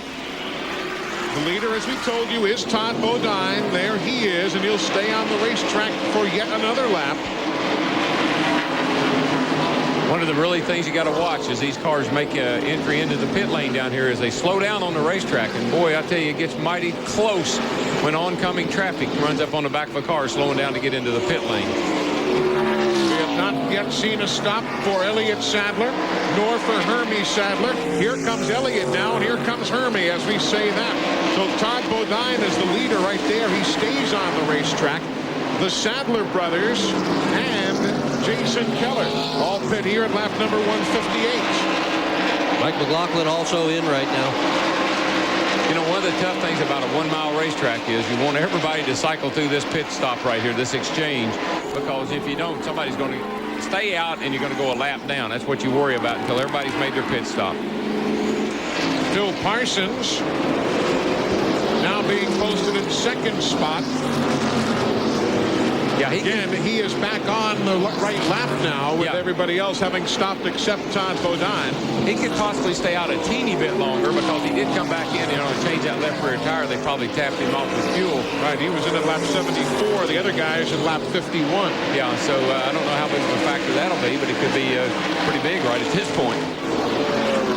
Everybody else with new tires is running at a full second a lap faster than he is. We have seen the tires drop off about a second in 50, 60 laps or so. He surely has that much on his tires right now. Yeah, but you know, all he wants to do right now is stay on the lead lap, hope for a caution right now, and then he'd be back in the race. So he knows he's not that fast, but if he can just endure here a little bit, he'll be better off. Now, to set it for you, there's Todd. Just ahead of him is Phil Parsons by about 2.5 seconds. So Phil is near the end of the lap. Todd right there is the race leader. How come no stop yet, Matt Yoakum? What's the deal? Eli, you're exactly right. They pitted a little bit later than everyone else, so they're going to wait at least 12 more laps. Clyde McLeod is gambling, hoping to catch a caution so they don't lose on track position. Todd is saying the car is tight, so they're going to fix that when it comes back in. But right now, he's just riding, hoping for a yellow. And just 40 laps away from the conclusion as Phil Parsons tries to hang right in there, currently being shown in second. There's the rundown. We'll be back. TNN Motorsports live coverage of the GM Goodwrench Delco Battery 200 is brought to you by Napa Auto Parts. At Napa, we keep America running. And by Peerless Faucet, the do-it-for-yourself faucet. The Brute Blimp bringing us the pictures high atop Dover Downs International Speedway. That's the back straightaway. The Dover Mall adjacent to the racetrack. There's the Busch Series garage in the middle of the screen, and there she is. The best smelling blimp in the air. Didn't even miss a beat. I'm telling you, I got it. They got it. Don't forget, folks, the newest location of NASCAR Thunder is now open, the Kentwood Town Center in Cincinnati, Ohio, joining the old locations in Atlanta, Winston-Salem, Knoxville, and Dallas. And this year, 10 to 12 new locations to be announced throughout the course of the year. NASCAR Thunder, the official store of NASCAR, and do look for one opening in your area soon. Great places to stop by and get the latest in NASCAR memorabilia. Right now you saw Elliott Sadler in the 29, Michael Waltrip in the 21 go by Phil Parsons. Phil is the leader right now, so that will put Elliott and Michael on the tail end of the lead lap. That'll be back in the 11th and 12th positions now. And there you see the summary of who did what during the course of the pit stops moments ago. But not far behind Phil Parsons is Jeff Burton. And that's really what's got Michael and Sadler hustling, is because when Phil pits, Burton's going to be the leader, and they're going to be pretty daggone close to going lap down, aren't they? They will be. They're going to be a lap, or close to being a lap down. You've got the 44 of Bobby Labonte also in the mix right there with Burton and LaJoie and LePage. 31 laps to go, but it's far from over. There you see Bobby Labonte, and right behind him, Jeff Burton. They are second and third.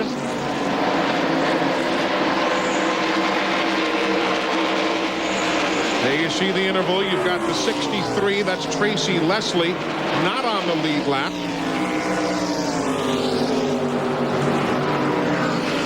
Lot going on as everything cycles around during the sequencing of pit stops. We are 30 laps from the finish here in Dover, Delaware. We are 24 laps away from the finish, and everybody is looking at the new race leader here at Dover Downs International Speedway. Bobby Labonte has the advantage over the number 9 of Jeff Burton. They did go by Phil Parsons at lap number 170, and that's what changed things around. You've got Randy LaJoie in third, Kevin LePage fourth, Steve Park is fifth, then Dale Jarrett in sixth, Elton Sawyer is seventh, Todd Bodine is 8th, Terry Labonte is 9th, and Michael Waltrip in 10th. Let's go to Glenn Jarrett. Let's take a look at some tires again, Glenn. What you got? Well, guys, not to belabor the point, but this tire here is the right front off of Bobby Labonte's car, the one they just took off, and you can see the cords are showing through it. Those guys ran about 90 laps, close to 90 laps on that set of tires. That's more than they thought they could get out of them anyway. That's more than Goodyear really recommended that they ran. So they're pushing the things to the very limit here. The thing was just about ready to go through, but, you know, they can tell by watching the stopwatch when that speed really falls off drastically, get in, and that's exactly what Phil Parsons had to do. Phil Parsons, we told you, number 1, lost the lead, and then a few moments thereafter went way high in the banking of turns 3 and 4 and managed to save it. I'll tell you, this lead battle is really going to be a good one, but you have to feel for Phil Parsons, Chad. I mean, they stretched it and stretched it. It just didn't work. No, you're right, Eli. In fact, Phil waited and waited and waited, but it was finally he couldn't wait any longer. He had to come in and get tires. The timing was so right that the right front was actually flat as he came down pit road. They were going to put on 2. That changed their strategy a little bit. They put on 4, and he's out again and on the way. Well, again, Eli's looking at the big picture, you know, and the big picture was to put on 4. Got to win that championship or get those points, and you don't want to have a thing stuffed in the fence over here because he didn't change 4 tires. Phil Parsons now being shown an 18th spot. Anybody mention that's a Pontiac in the lead of this race, and that it's a Ford in second spot and Chevy in third spot? They don't talk about that stuff in Busch Series. All right. They never mention it. Okay. I don't even know what the rules are in this series. But you never hear them complain or say anything. Last Pontiac win was 1993. Chuck Baum at Martinsville Speedway in Virginia. Last Busch Series win for Pontiac. There you see some good scrambles middle of the field right now. That is 7th, 8th, 9th place on your screen. And that's what we were talking about. October the 17th, 93, last time Pontiac showed the way. And here the rules are the same for all the brands. They all have the same pipe, the same spoiler, the same nose clearance, the same everything. And look how competitive this event is this afternoon between the 3 brands. 17 laps to go now. Good point, Dick. Good point. Elton Sawyer right there. By the way, Elton and his wife, Patty Moise, who was involved in an accident earlier, going to be on TV next week. Actually, later this month, I should say, in the month of June. CBS this morning spent a few days with Elton and Patty, and they're doing a 3-part series about their lives together. That's June 25th, 26th, and 27th on CBS this morning. Well, Elton is a quality young man, a quality driver, and he and Patty, you know, it's really kind of neat if you think about it. The husband and wife out there competing and racing together, doing something they love to do. I think it deserves a special on TV.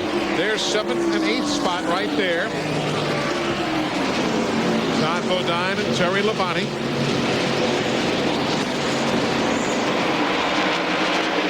Laps winding down to a precious few. Bobby Labonte and Jeff Burton still showing the way, 1-2. LaJoie is 3rd.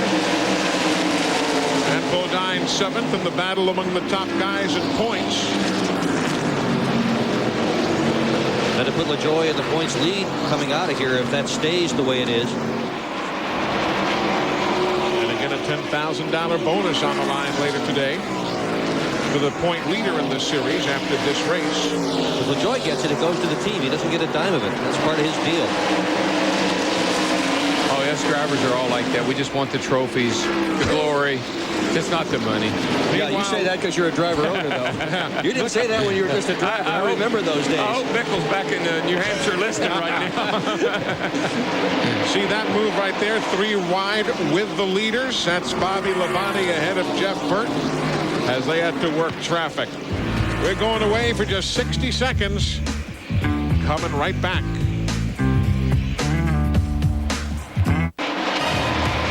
Well, everybody waiting, watching, hoping. The Shell team for Bobby Labonte by a car length on Jeff Burton. That is the battle for the lead. 9 laps to go. 9 more times around the Monster Mile. They're about to put a lap on Elton Sawyer.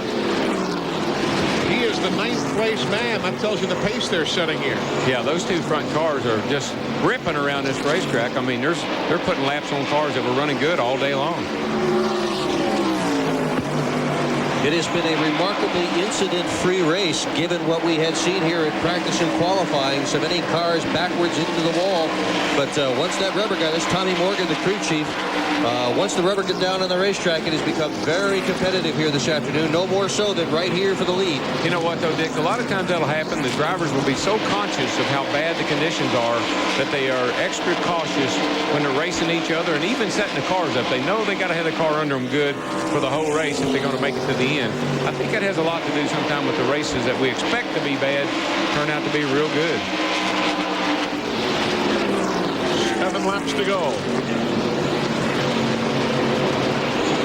Labonte, Burton, Randy LaJoie is 3rd. Kevin LePage 4th. Steve Park 5th.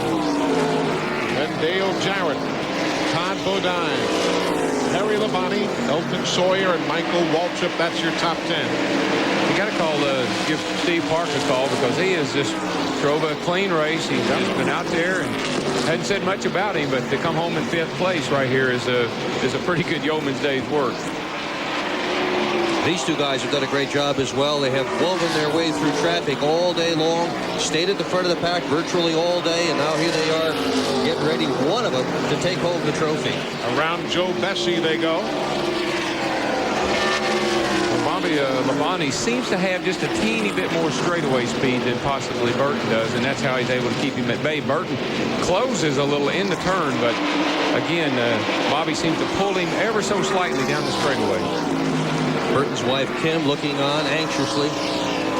That's a great turnaround for Jeff Burton. You think about Jeff Burton and the success he's had. It was very limited when he came out of the Busch Series. And he hadn't done all that well. All of a sudden, it's like they flipped the switch. And this year, he's been a whole new driver. A lot of confidence. Well, he get Buddy Parrott working with him in the Winston Cup Series. Jack Roush behind him, Tommy Morgan here. Surrounding yourselves with quality people like that will surely make a difference. It will, and I love to listen to Buddy Parrott on the radio. I listen to him on the scanner every now and then.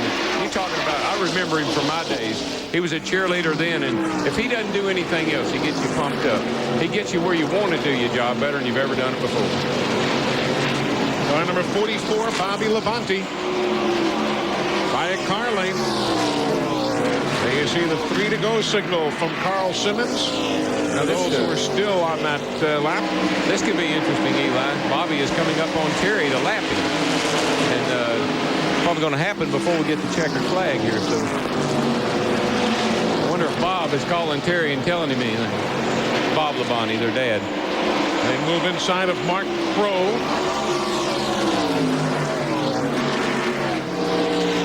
Bro. Oh, look at Terry move right out. Let me squeeze up out of your way here, bro. Yeah.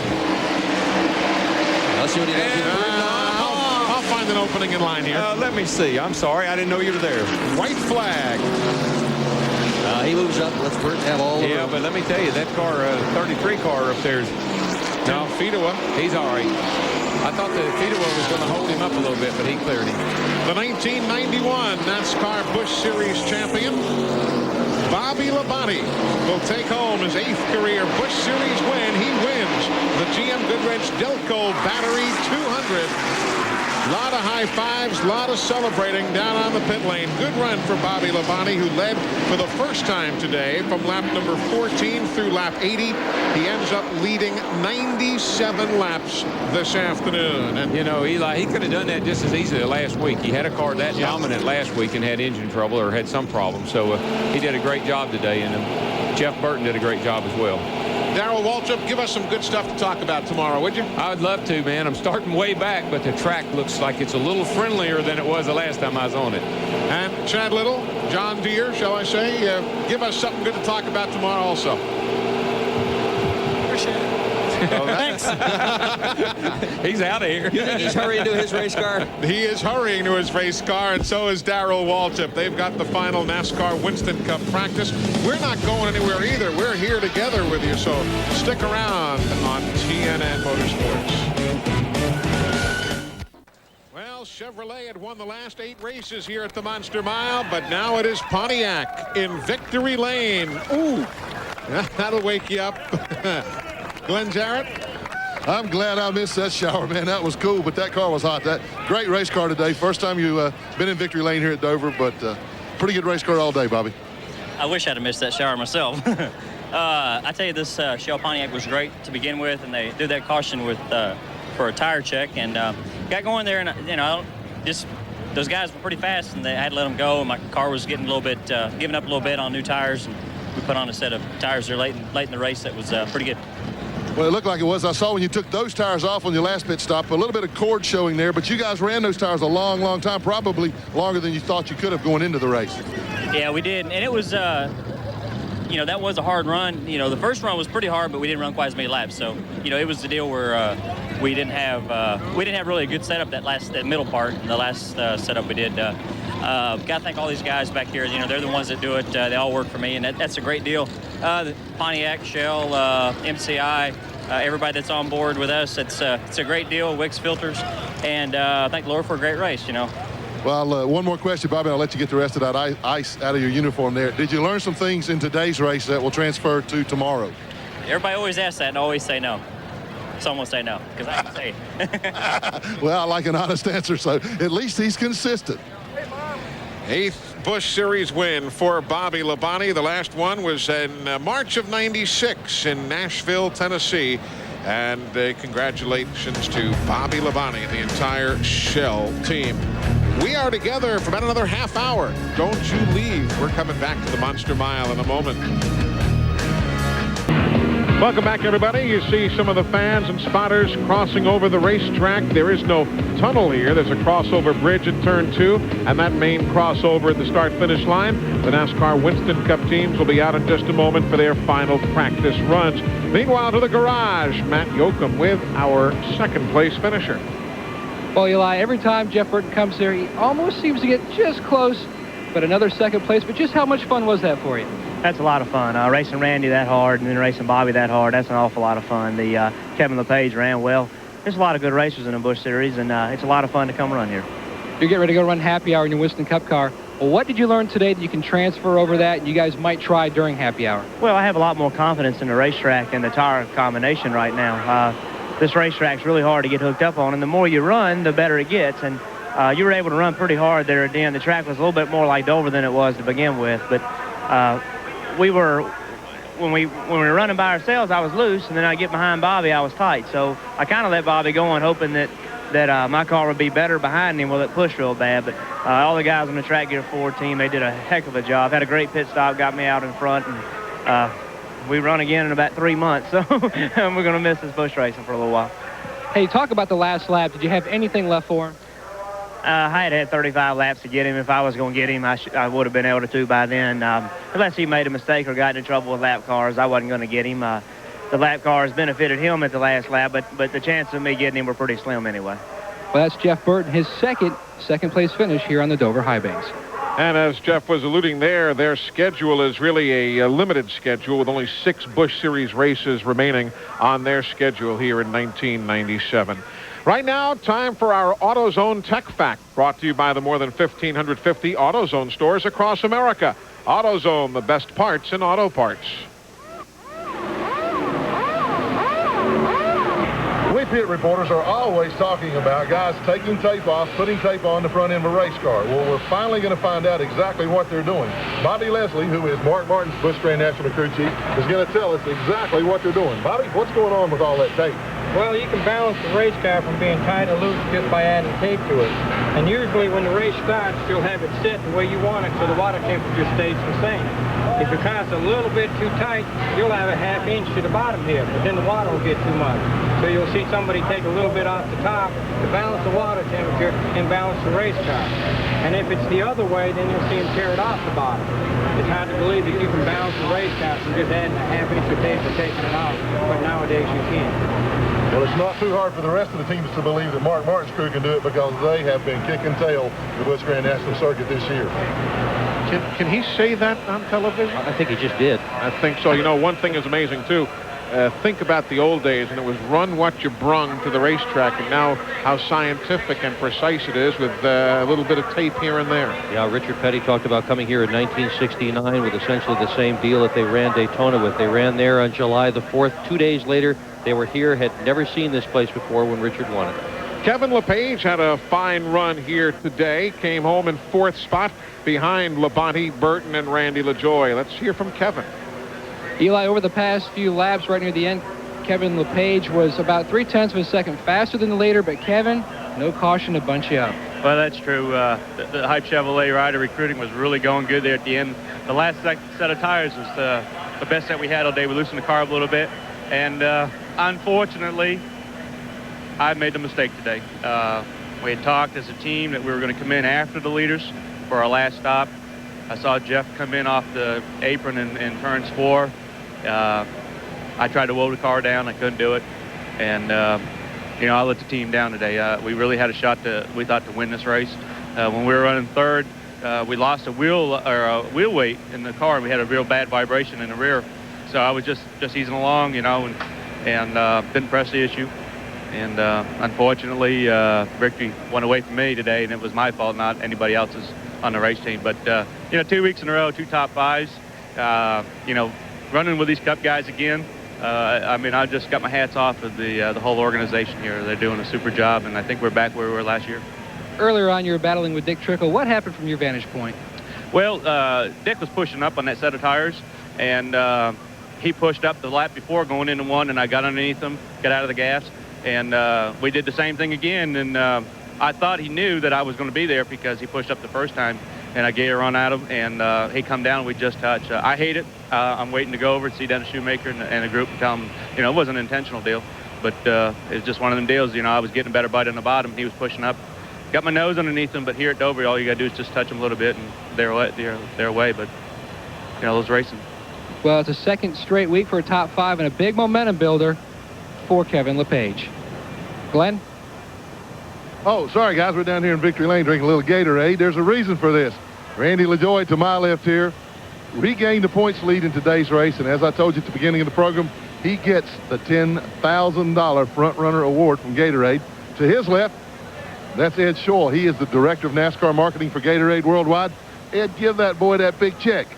I know it's hard to believe, Randy, but the season's halfway over. You're leading in points. That means it's $10,000 from Gatorade for the front runner award. Congratulations. Thanks, Ed. You know, Base Motorsports, FINA, you know, even though Kool-Aid is my favorite drink, Gatorade gave us a bunch of money to lead halfway here. And thanks for the halfway bonus, but if you had an end of the year bonus, that's the one we really want. So, you know, we just keep digging, and had one bad set of tires at the end and loosened us up a little bit, but hey, we got the point lead back. Gatorade gave us a bunch of money. Team's pretty happy. I'm pretty happy. We're going. Got a weekend off. We're going to relax and go to South Boston.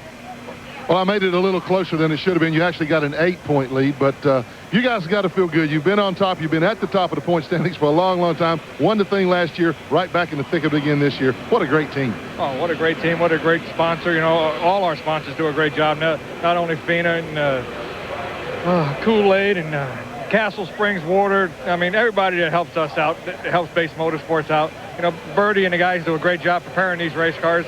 And it's sponsors like Gatorade that give the series money to give us a bonus at halfway. I mean, otherwise we're just going to leave here with the point lead. We weren't going to have no check. So, you know, what Gatorade does to the series, it keeps us guys going in the pits when it's hot out, when it's cold out. I mean, we drink Gatorade all the time. So, I mean, I thank Ed and Gatorade. They do a great job, and they help this series. Well, congratulations, Randy. We even got Steve Bird drinking Gatorade. Ed, thank you. Let's go back to Eli. All right, guys, thank you. You know what's interesting? Our pole sitter today, Dick Trickle, did not win, and that means that still only one Dover Busch Series race has been won from the pole. Unusual stat. Morgan Shepherd did it in the fall of 1986. Hasn't happened before nor since. Welcome back as we continue from the Monster Mile, Dover Downs International Speedway. Right now, Glenn Jarrett and Todd Bodine getting together to bring you up to speed on a Peerless Faucet innovation in motion. Peerless Faucets, the do-it-for-yourself faucet. Most race drivers will tell you that one of the most important things about making a race car go fast is to keep that driver comfortable in the car. Todd Bodine has found a new and unique way to do just that. Todd, what is that stuff? Well, it's a pad deal that we put in a race car. It's a jelly-type substance like the consistency of Jell-O. It was developed by the Kemmler Corporation for bedridden hospital patients so they don't have bed sores. Bruce came to me last year and said he'd like to try it in race car seats, so we've taken it and we've lined our seats with it. It basically takes up the gaps where there's air in the spaces, and where there's a tight spot, it'll give a little bit so you're more comfortable through the whole race. Gives a whole new meaning to the term driving by the seat of your pants. He's so witty, isn't he? That's coming up next here on TNN Motorsports. Mike Joy and Buddy Baker standing by up at Loudon, New Hampshire. The Pennzoil 200 for the NASCAR Craftsman Truck Series. 1 mile, flat track, Jack Sprague's on the pole. What else is new? But that's all coming up in just about 15 minutes from now. Live coverage from New Hampshire International Speedway, the NASCAR Craftsman Truck Series. A guy who really did well up there in the past, Steve Park. He loves New Hampshire. There he is, standing by with Matt Yoakum. Well, Eli, I'll let you in on a little bit of a secret. Steve Park, before today, only had one Busch Series start here at Dover, finished 27th. But he has about, maybe 400 miles on this place. I think the NASCAR 2 game was pretty busy at your place last week, wasn't it? Yeah, it was. We get the opportunity. It seems like all these tracks that I go to I've never been to before. I play on the NASCAR 2 game, and we logged about 800 miles on that game, and I have to turn it down. They make me turn it down at home because I'm trying to watch TV, but it seems to help. It's a great game, and I don't think there's anything that can prepare you for 200 miles here at Dover except for just flat-out experience, and I got experience today from these guys. These Cup guys run this place real good, and to finish fifth to them is a credit to my whole entire AC Delco team and Chevrolet Monte Carlo, and I also like to thank Burger King for the opportunity, too. How big of a battle was it for that 5th place today? Especially had a great run there going with Todd Bodine as well.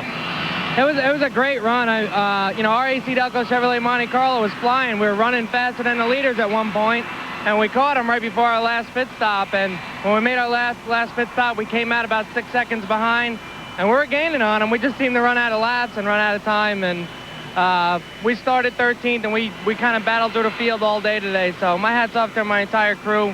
I'd just like to thank Dale and Teresa for giving me this opportunity, and this rookie's coming along. I was a little nervous at first and didn't really get the job done in qualifying yesterday. And I told my guys, I said, just stick with me, buddy. I said, when we get into this race and I get settled down, we'll be okay. The car is driving great. And my hat's off to my crew and my whole entire team. And we're just happy to be fifth today. Well, you can bet that game will be pretty hot in the next coming weeks.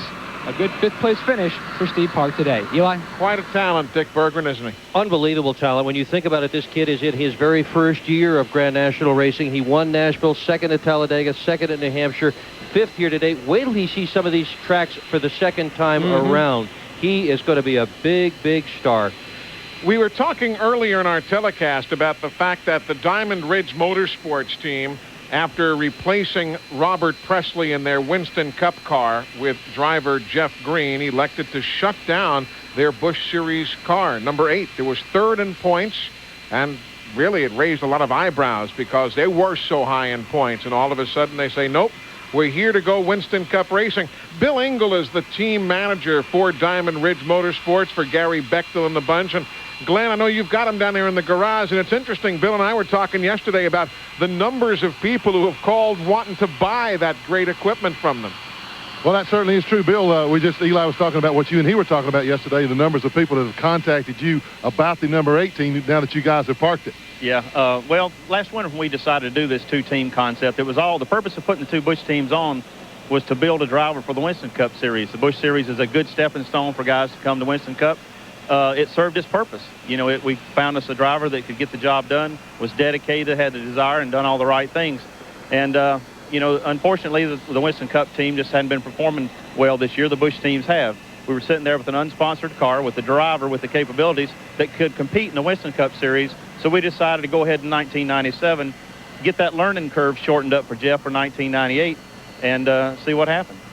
Being as far up in the points as you were in the Busch Grand National Series and having a shot at the title, was it a hard decision to make? It was a hard decision for Jeff, and not so much for Diamond Ridge Motorsports, because we really didn't get involved in the Busch Series to win a championship, especially with an unsponsored car. You know, he ran real well, and we just decided it was the best thing for Diamond Ridge Motorsports. Jeff wanted to do both. We had several conversations about it, and then after running Charlotte last week, seeing how tough it was to go from one side to the other, how it would be on a week-to-week basis, he agreed that probably in the best interest of everything for Diamond Ridge Motorsports and his future in Winston Cup racing, that it'd be best just to make this move.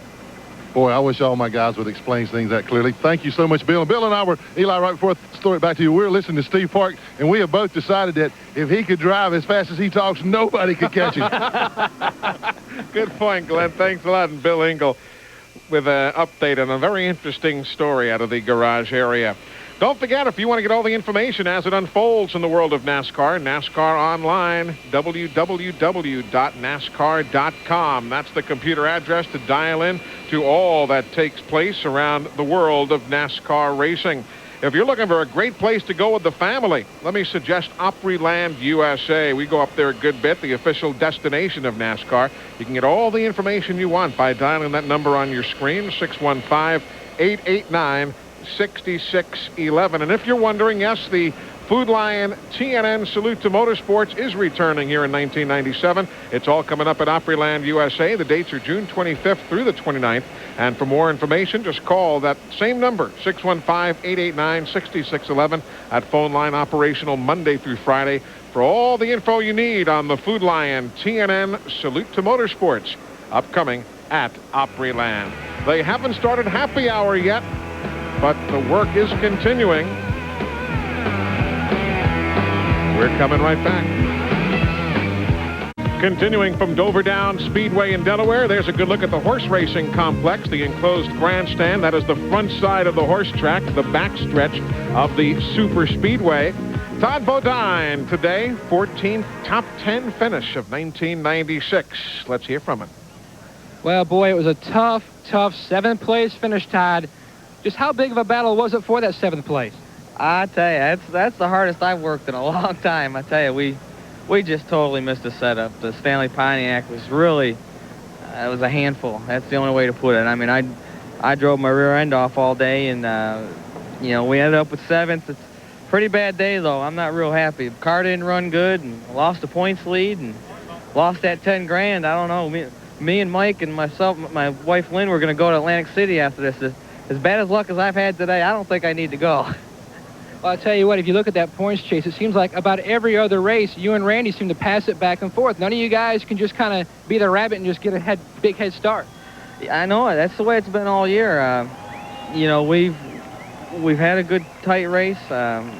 You know, it seems like when I finish good and finish, you know, top 5, I look in the mirror and there's Randy right behind me. And I was trying to do that to him today so I wouldn't lose that points lead, but I couldn't get to him. Our car was not that good. So, you know, we'll just keep battling all year. You know, he's got a real good team. The Stanley crew, they work hard every day, and we're going to stick with it.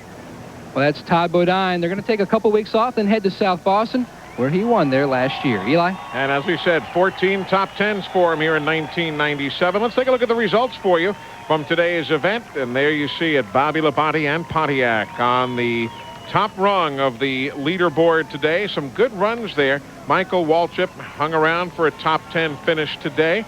Further back in the top 20, there's old Elliott Sadler. Hermie came up from the back deck. And a good run for Matt Kenseth. 11th position, his very first time ever here at Dover. Taking you even further back, Stevie Reeves, about whom we bragged early, backslid a bit to 21st spot. In and out of pit road for Tracy Leslie. He came home in 22nd. Randy Porter was 29th here today. And down towards the finish, first out of the event there, Patty Moise, who was involved in that accident back on lap number 5. As far as the series point standings are concerned, to the winner go the spoils. Labonte winning by a half second. That's how the points stack up, though. Just 10 separating the top 2. And Phil Parsons now in 3rd spot, again with Jeff Green no longer in the NASCAR Busch Series. Don't you folks leave us now, because as soon as this crew wraps up here at the Monster Mile, that's what's coming up next. Mike Joy, Buddy Baker, Mike Hogwood. The whole crew standing by at New Hampshire International Speedway. The Pennzoil 200 for the NASCAR Craftsman Truck Series. That is coming up next here on TNN Motorsports. We will talk to you again tomorrow, 12 noon Eastern Time. The Miller 500 for the NASCAR Winston Cup teams. He'll be the pole sitter tomorrow. Different car, but a lot of interesting storylines to talk about. That's tomorrow, 12 noon Eastern Time.